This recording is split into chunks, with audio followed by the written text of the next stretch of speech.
السلام علیکم و رحمت الله و برکاته. ما امروز از طرف بنیاد خیریه یتیمان جهان که سرپرستیش استاد محمد رسول طاهری صاحب میکنه آمدیم در کمپ ابودجانه که حدوداً 15 کیلومتر کمپ از خود شهر مزار شریف دور است.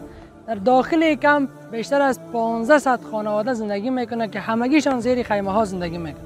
این اطفال را که شما اینجا میبینید که بعضی هایشان لباس مناسب نداره، بعضی هایشان پاپوش و بوت و در واقع هیچ جمپر و کرتی نداره.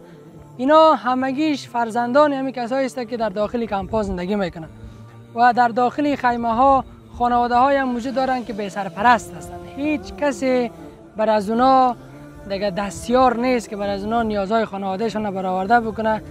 بعضی های اینا مردایشان هست ولی اکثرشان خانواده های یتیم هستند.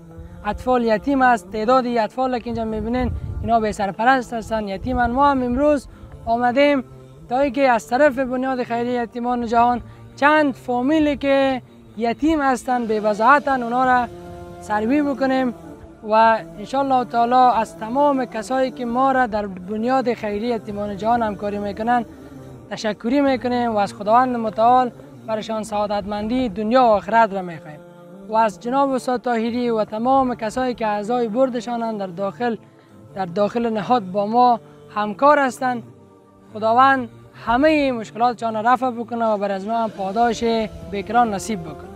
السلام علیکم و رحمت الله و برکاته.